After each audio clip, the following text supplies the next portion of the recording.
नमस्कार, आप देख रहे हैं बहस बिहार की और आपके साथ मैं हूं विवेक। बिहार में इन दिनों बयान की बहार है और बयान की बहार कुछ इस तरीके से है कि एक चुप होता है, दूसरा शुरू हो जाता है, दूसरा चुप होता है, तीसरा शुरू हो जाता है। बयान कोई आम हो तो कहा जाए, खास भी कुछ ऐसा नहीं जिस पर ध्यान दिया जाए, लेकिन पॉलिटिक्स है इसलिए ध्यान देना जरूरी है कि कौन क्या कह रहा है। क्योंकि कोई भी नेता जब उसे सुनने के लिए भीड़ आती है, जब उसे सेलिब्रिटी की तरह लोग देखने लगते हैं, जब वो एक बड़े नेता के तौर पर स्थापित हो जाता है, तो उसका कुछ भी अपना नहीं रह जाता, सब कुछ सार्वजनिक हो जाता है। तो ऐसी स्थिति में किसी भी तरह का बयान, अनर्गल बयान, विरोधाभासी बयान या फिर असंवैधानिक बयान, भड़काऊ बयान, ये कहीं ना कहीं ये दिखाता है कि इसके पीछे कुछ ना कुछ मंशा है। अब हजारीबाग में गुलाम रसूल बलियावी काफी पुराने नेता है, अल्पसंख्यक के बड़े चेहरे के तौर पर जेडीयू में है, नीतीश के काफी करीबी हैं, लेकिन उन्होंने जो कहा वो जहरीला जैसा लगता है। नीतीश कुमार के बड़े नेता जो हैं उन्होंने क्या कहा वो हम आपको दिखा रहे हैं। देखिए, कल की ही सभा चल रही है, ये देखिए काफी भीड़ थी, वहां पर मंच पर भी काफी सारे लोग बैठे थे। लेकिन जब गुलाम रसूल बलियावी शुरू हुए तो उन्होंने सामाजिक बदलाव और उसमें कई बातें कही, बहुत अच्छी अच्छी बातें कही, लेकिन जो ये लाइन उन्होंने कही इसी पर बवाल शुरू हो गया, वो आपके सामने हम रख रहे हैं। बलियावी तो कहता है मुझे जितनी गालियां देनी हो दे लो, लेकिन मेरे आका की इज्जत पे हाथ डालोगे ना। अगर मेरे आका की इज्जत पे हाथ डालोगी तो अभी तो हम करबला मैदान में इकट्ठा हुए हैं, उनकी इज्जत के लिए हम शहरों को भी करबला बना देंगे। बलियावी तो कहता है मुझे जितनी गालियां देनी हो दे लो, लेकिन मेरे आका की इज्जत पे हाथ डालोगे ना। अगर मेरे आका की इज्जत पे हाथ डालोगी तो अभी तो हम करबला मैदान में इकट्ठा हुए हैं, उनकी इज्जत के लिए हम शहरों को भी करबला बना देंगे। उस सभा में भीड़ थी, अहोनी है। उस सभा में मैंने जो कहा है उस पर मैं कायम हूं कि इस वक्त देश में हमारे बच्चों को जो जब चाहे आतंकवादी के नाम पर उठा सकता है। रोज बच्चे उठाए जा रहे हैं।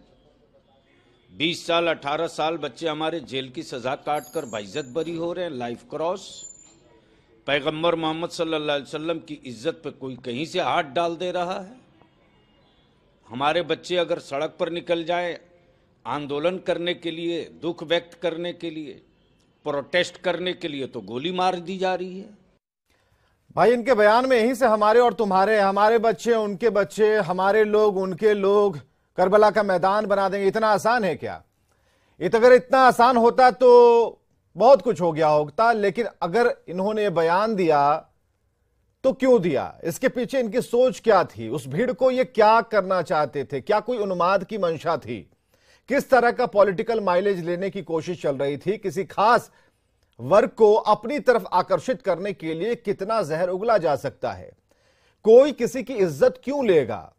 अगर जिससे आपका सम्मान जुड़ा हुआ है उस सम्मान की सभी को फिक्र है, सभी उसकी इज्जत करते हैं। लेकिन अगर कोई करेगा, यह अंदाजा कहां से आया कि अगर कोई करने वाला है या कर रहा है? क्यों ऐसा लगता है आपको? और कौन हमारे बच्चे? वो हिंदुस्तान के बच्चे हैं कि नहीं है? तो आप यहीं पर अगर बांटने की राजनीति करेंगे तो आपके मुंह से जहर निकलेगा। अनायास निकले या सोच समझ कर निकले, लेकिन निकलेगा जहर ही।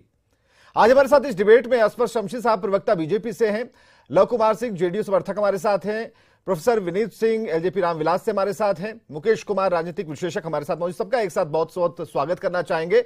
और इस पूरे मसले को लव कुमार सिंह, सबसे पहले आप ही के पास आते हैं, क्योंकि अब बहुत हो गया कि आप आरजेडी की तरफ देख रहे थे कि रामचरितमानस पर सजा कब होगी, ऐसे कैसे बोल दिया उन्होंने।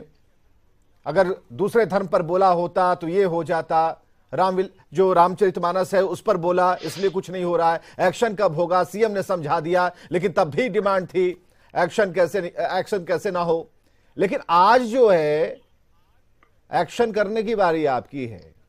आपके नेता क्यों नहीं कुछ बोल रहे हैं, समझा क्यों नहीं रहे हैं, और अगर समझाया है तो पब्लिक डोमेन में बताइए। जिस तरह से बताया था डॉक्टर चंद्रशेखर को हमने समझा दिया, उनको कहा भी है बयान वापस ले लीजिए, तो आज तो उन्हें कहना चाहिए था। लव कुमार सिंह जी, देखिए विवेक जी, माननीय मुख्यमंत्री जी ने 2 दिन पहले ही एक बहुत ही स्पष्ट शब्दों में कहा है कि हम सभी धर्मों का सम्मान करते हैं और सबके लिए हमारे मन में सम्मान आदर है। सभी धर्मों का सम्मान होना चाहिए और ऐसा बयानबाजी नहीं होना चाहिए जिससे किसी की भावनाएं आहत हो। माननीय मुख्यमंत्री जी ने जिस तरह सभी धर्मों का सम्मान किया है, वो चाहे हिंदू धर्म हो, मुस्लिम धर्म हो, सिख धर्म हो, ईसाई धर्म हो, आपने देखा होगा प्रकाश पर्व इतना धूमधाम से मनाया गया जिसकी चर्चा पूरी दुनिया में होती है। मजार शरीफ पर, फुलवारी शरीफ में हर साल जाकर चादर पोशी करते हैं। जहाँ मस्जिद में तो नीतीश कुमार इधर मजार शरीफ पर चादर पोशी करते हैं, बलियावी उधर जा करके हमारे और तुम्हारे करते हैं। माननीय मुख्यमंत्री जी का स्टैंड पूरी तरह से क्लियर है और जेडीयू इस मामले में पूरी तरह से क्लियर है। तो मुख्यमंत्री का स्टैंड अलग होता है, जेडीयू का स्टैंड अलग होता है और बलियावी का स्टैंड अलग होता है, या मुख्यमंत्री का स्टैंड ही माना जाएगा कि सबका स्टैंड है? नहीं, बिल्कुल माननीय मुख्यमंत्री जी हमारे एक मात्र नेता है और सर्वमान्य नेता है और माननीय मुख्यमंत्री जी के भावनाओं के साथ और माननीय मुख्यमंत्री जी के साथ लोगों का जुड़ाव है। पूरे बिहार की जनता है। तो आप हमें बता पाएंगे कि कल से लेकर आज तक में क्या डेवलपमेंट है इस खबर पर? क्या मुख्यमंत्री जी की तरफ कोई इशारा गया? क्या मुख्यमंत्री जी की तरफ से कोई लेटर गया? मुख्यमंत्री की तरफ कोई फोन कॉल गया कि ये बलियावी साहब क्या कर रहे हैं आप? हम यहां समझाते समझाते थक गए, आरजेडी वाले को समझाए, आप वहां से अचानक से बयान दे देते हैं। ये आदत छोड़िए, ऐसा तो कह सकते हैं ना नीतीश कुमार, क्योंकि उनका अंदाजे बयान कुछ ऐसा ही है।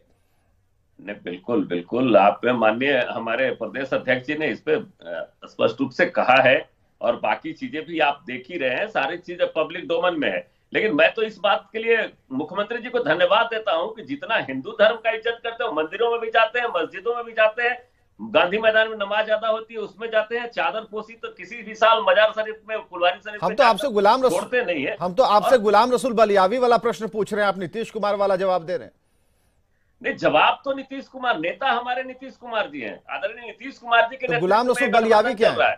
और बलियावी जी माननीय पार्टी के नेता आदरणीय नीतीश कुमार जी के बात को मानेंगे या किसी और के बात को आप मानेंगे? नहीं, तो अगर आपकी पार्टी नहीं, अगर आपकी पार्टी का स्टैंड अगर नीतीश कुमार क्लियर करते हैं तो गुलाम रसूल बलियावी अगर इस तरह के बात करें, क्योंकि ये आप ही लोग थे ना भाई, अभी कुछ दिन पहले ही तो आरजेडी वालों से सवाल पूछ रहे थे, आज बारी आपकी है जवाब देने की। नहीं, निश्चित तौर पर इस तरह के बयानों से सियासतदानों को बचना चाहिए, क्योंकि जो सियासी लोग होते हैं वो धर्मगुरु नहीं होते। आप कहेंगे इस वक्त कि उन्होंने गलत बयान दिया? कहीं भी जा रहे हैं तो इस तरह के बयानों से बचना चाहिए। और क्या कहा जा सकता है? स्पष्ट कहा है माननीय मेरे ये लाचारगी दिखाती है। अरे क्या कहा जा सकता है? आप नहीं कहना, अरे क्या कहा जा सकता है, क्या कह सकते हैं, कौन समझाएगा, कुछ इस टाइप की बात। असफर शमसी प्रवक्ता बीजेपी से हमारे साथ। असफर शमसी साहब, कहा गया कि भाई मेरे आका को जो भी उनकी इज्जत से खिलवाड़ करेगा तो भाई हम करबला बना देंगे। कई शहरों का नाम नहीं लिया, काश वो कहते कि हम एक एक जिले को टॉप 10, भारत में टॉप 10 की स्थिति में ला देंगे, हम एक एक स्कूल को टॉप 10 में ला देंगे, हम एक एक गांव को टॉप 10 में ला देंगे। ऐसा नहीं कहा, करबला बना देंगे। असफर शमसी साहब, देखिए ऐसा है कि मुझे लगता है कि अभी एक होड़ चली हुई है और उस होड़ में हर कोई ये देख रहे हैं कि हम ओवैसी जी से आगे कैसे बढ़ सकते हैं, या इस तरह का कोई बयान देकर के। देखिए किसी भी मजहब के बारे में तो किसी को भी अनपार्लियामेंट्री बात नहीं बोलनी चाहिए, किसी के भी मजहब, चाहे वो हिंदू मजहब हो, मुस्लिम मजहब हो, कोई भी। लेकिन भाषा की संयमता भी रखना जरूरी है। आप अगर बात बोल रहे हैं हिंदू लड़के, मुस्लिम लड़के, हमारे लड़के, तुम्हारे लड़के, ये क्या करना चाह रहे हैं? मुझे तो लगता है कहाँ ले जाना चाह रहे हैं। और माननीय मुख्यमंत्री जी को अपनी चुप्पी तोड़नी चाहिए। जब अगर एक तरफ वो बोलते केवल टोपी पहन लेने से और मज़ारों पे जाकर के चादर पोशी कर लेने से तो ऐसा थोड़ी खत्म हो जाती है बात। ये सही है कि किसी भी मजहब के बारे में, किसी भी मजहब के आका के बारे में किसी को भी अनपार्लियामेंट्री बात नहीं बोलनी चाहिए। लेकिन अब इस तरह की बात करना, रिएक्शन करना, समाज में इस तरह का विद्वेष पैदा करना, तो मुझे लगता है कि मैंने कहा ना कि अब क्या है कि चूंकि ये सारी की सारी चीजें ये लोगों से खिसक रही, अब चूंकि जो इनकी जो पूरी राजनीति रही है, वोट बैंक की राजनीति रही है, वोट की अर्थमेटिक रही है, अब वोट की अर्थमेटिक के कारण ये देख रहे हैं कि जिस समाज को हम वोट बैंक के रूप में लेते आ रहे हैं, अब उसमें होड़ है कि वो आरजेडी के साथ है, कि कांग्रेस के साथ है, कि जेडीयू के साथ है। हकीकत ये है कि वो वोट बैंक भी अब डेवलपमेंट के साथ है और डेवलपमेंट को देख रहा है। तो ऐसे हालत में ये लोग कुछ भी करेंगे और किसी लेवल में जा सकते हैं। बार बार कह रहा हूं कि आप अपनी बातों को डेमोक्रेसी में रख सकते हैं, इसमें कहीं दो राय नहीं है।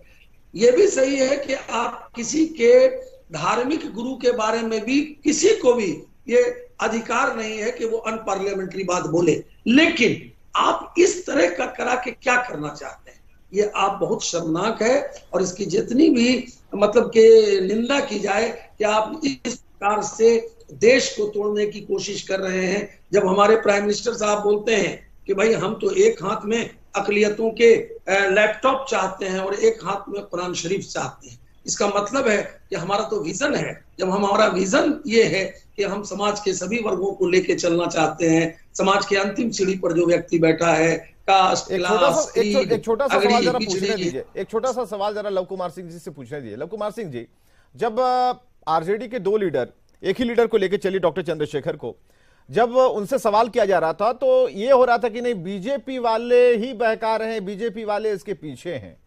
अब जरा हमें एक चीज क्लियर कर दी यहां पर ताकि हम मुकेश जी के पास बढ़ पाए। हमें जरा ये बताइए इसके पीछे कौन है, गुलाम रसूल बलियावी को कौन बहका रहा है? देखिए, मैंने पहले बहुत से क्लियर शब्दों में कहा है कि बीजेपी का अपना एक एजेंडा है, उसके लिए अगर इस तरह का बयान आए तो उसके लिए तो और बाँछें खिल जाती हो। तो हिंदू मुस्लिम की राजनीति करना चाहती है, उनके पास तो और न कोई डेवलपमेंट का मुद्दा है, न रोजगार के मुद्दे पर वो खरे उतरे हैं, न किसानों की आय दुगने की है। तो उनके लिए तो जेडीयू का अगर जेडीयू की मंशा, जिन बातों का जिक्र आप कर रहे हैं, अगर जेडीयू की मंशा इसी विकास को लेकर है, विकास के फैक्टर्स को लेकर है, तो इसी का जिक्र हजारीबाग में होना चाहिए, बरही में होना चाहिए था, लेकिन इसका जिक्र तो हुआ नहीं। तो ये तो मानते हैं ना कि आपके जो नेता हैं, जेडीयू के जितने लीडर्स हैं, वो भटक रहे हैं अब धीरे धीरे। माननीय मुख्यमंत्री जी के नेतृत्व में सरकार चल रही है। माननीय मुख्यमंत्री जी समाधान यात्रा पर लोगों के समस्याओं का समाधान कर रहे हैं, योजनाओं का निरीक्षण कर रहे हैं। अरे सर, आप फेस दिखा रहे हैं। अरे जब आप फेस दिखा रहे हैं, पेट नहीं दिखा रहे हैं। पेट में जो गड़बड़ी है वो हम दिखा रहे हैं। पेट में जो गड़बड़ी अब निकल कर बाहर आ रही है। नीतीश कुमार का नेतृत्व, नीतीश कुमार का फेस, उनके काम करने का तरीका, उनकी वैल्यू, उनकी जो सुचिता है वो काबिले तारीफ है, कहीं कोई निशान नहीं है उसके ऊपर। सवाल इस बात को लेकर है कि वो कह रहे हैं ईर घाट और उनके नेता कह रहे हैं पीर घाट। हमारे साथ मुकेश जी मौजूद हैं। मुकेश जी जरा बताइएगा इस एंगल को कैसे देख रहे हैं? आखिर हजारीबाग में जाकर इतना बड़ा बयान गरज गरज के देना, भभर कर देना, गला रुंध कर देना, ये क्या कर रहे थे वहां जाकर और क्या हो रहा है? विवेक जी, ये 2023 है और 2024 और 2025 में महत्वपूर्ण चुनाव जो है बिहार और झारखंड में होने वाले हैं। तो सबसे महत्वपूर्ण चीज़ है कि ये जो माहौल बदल रहा है उस माहौल का ये को दर्शाता है कि किस ढंग से राजनीतिक दल के लोग जो हैं वो सामाजिक सूचिता, राजनीतिक सूचिता, राजनीति में जो मूल्य होते हैं उसको भूलते हुए, उसको दरकिनार करते हुए अपने राजनीतिक लाभ के लिए, अपने व्यक्तिगत राजनीतिक जो उनको लाभ मिल सकता है वो आगे बढ़ सकते हैं। समाज को उससे कोई भी क्षति हो जाए, राजनीतिक रूप से उनको लाभ होना चाहिए, उसको दर्शाता है।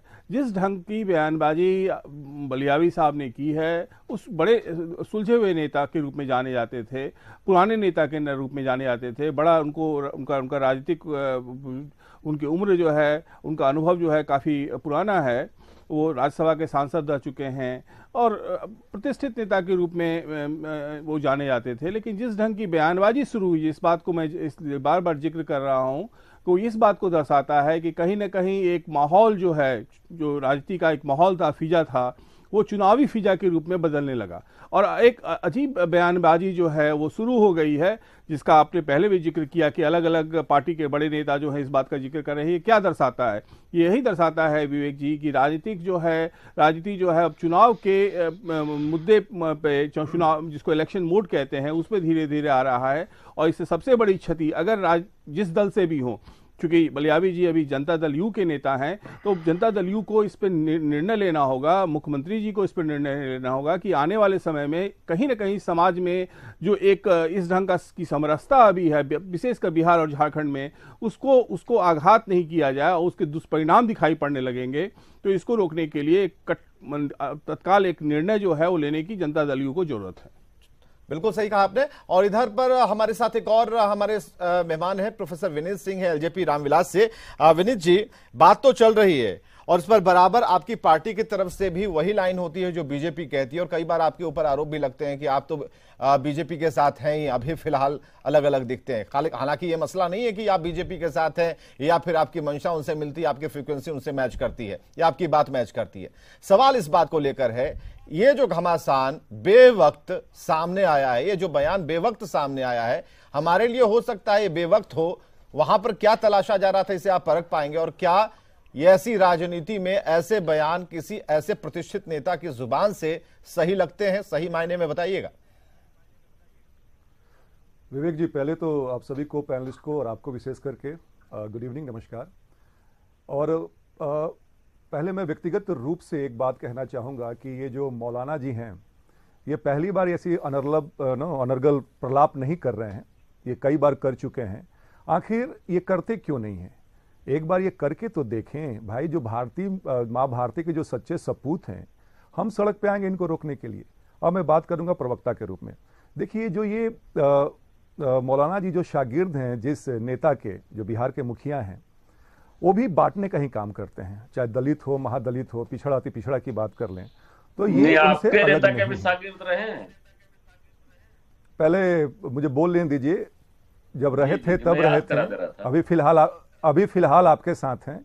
तो ये इनका पृष्ठभूमि रहा है कि ये जो तोड़फोड़ की राजनीति करते हैं और इसी के सहारे वो राज्यसभा पहुंच गए और एमएलसी बन गए। अभी मैं देख रहा था कि जदयू ने समझा के पल्ला झाड़ लिया, तो ये कोई नई बात नहीं है। नीतीश कुमार जी ने और बिहार सरकार ने बिहारियों से पल्ला बहुत पहले झाड़ चुके हैं। कि आप नौकरी की बात कर लें, जहरीले शराब से मौतों की बात कर लें, स्वास्थ्य की बात कर लें, तो ये जो लोग हैं एक पर्टिकुलर एक तबके को मतलब खुश करने के लिए, मतलब कहते हैं ना कि अपीजमेंट पॉलिसी को मतलब टू द पॉइंट फॉलो करते हैं। और उनको इससे कोई सरोकार नहीं है कि समाज का बंधन टूटे, समरसता टूटे और जो सौहार्द का जो वातावरण है उसमें वैमनस्यता फैले, इनसे तो कोई मतलब नहीं है। मैं अपनी पार्टी की तरफ से ये बोलना चाहूंगा कि ऐसे लोगों को कब का संज्ञान लिया जा चुका होना चाहिए था, इनको पार्टी से निकालिए। और झारखंड सरकार से भी मैं निवेदन करूंगा कि ऐसे लोगों को कम से कम सलाखों के पीछे तो जरूर। चलिए विनीत सिंह को जरा लाइएगा जी। तो विनीत सिंह को लव कुमार सिंह जी के साथ लाइए। लव कुमार सिंह जी, विनीत सिंह का साफ तौर पर कहना है एक्शन की बात, ज्यादा लंबा कुछ नहीं, एक्शन कब होगा? आप लोग भी मांग रहे थे, अब आपसे मांगा जा रहा है, एक्शन कब होगा? अब एक्शन बताइए, क्योंकि नीतीश कुमार एक्शन लेने में बहुत माहिर है, राफ साफ आदमी है। विवेक जी, माननीय मुख्यमंत्री जी सब कुछ फैसले सोच समझ कर लेते हैं और बहुत ज्यादा बयानबाजी तो है नहीं, बयानों पर विश्वास भी नहीं रखते। माननीय मुख्यमंत्री जी अपने काम पर विश्वास रखते हैं और काम के बदौलत ही बिहार में आज 17 सालों से मुख्यमंत्री हैं। केंद्र में कई विभिन्न मंत्रालयों का भार उन्होंने संभाला है, इसलिए वो बयान देने पर ज्यादा विश्वास नहीं करते, बयानवीर है भी नहीं। माननीय मुख्यमंत्री जी ने डिलीवर किया है काम और अपने काम में लगे हुए हैं, सतत प्रयास में लगे हुए। बिहार का विकास कैसे हो, बिहार कैसे ऊंचाई पे पहुंचे।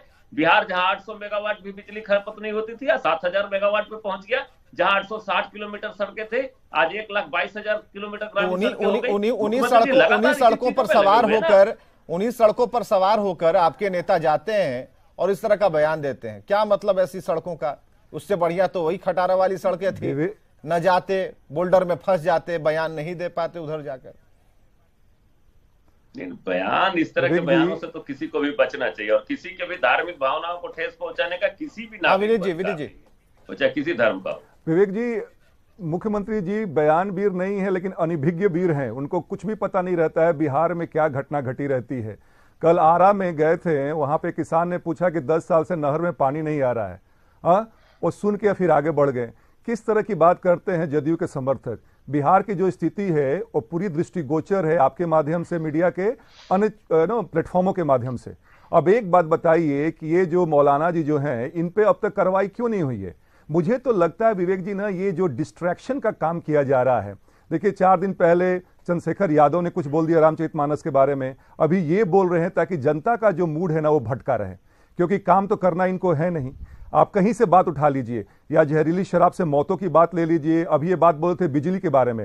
सर बिजली के बारे में अगर मैं बताऊं आपको तो इतना बड़ा स्कैम चल रहा है। बिजली पर हम किसी और दिन डिबेट कर लेंगे, लेकिन एक बात तय है, देखिए आपकी तरफ लव कुमार सिंह जी बड़े ही इत्मीनान से लोग देख रहे हैं।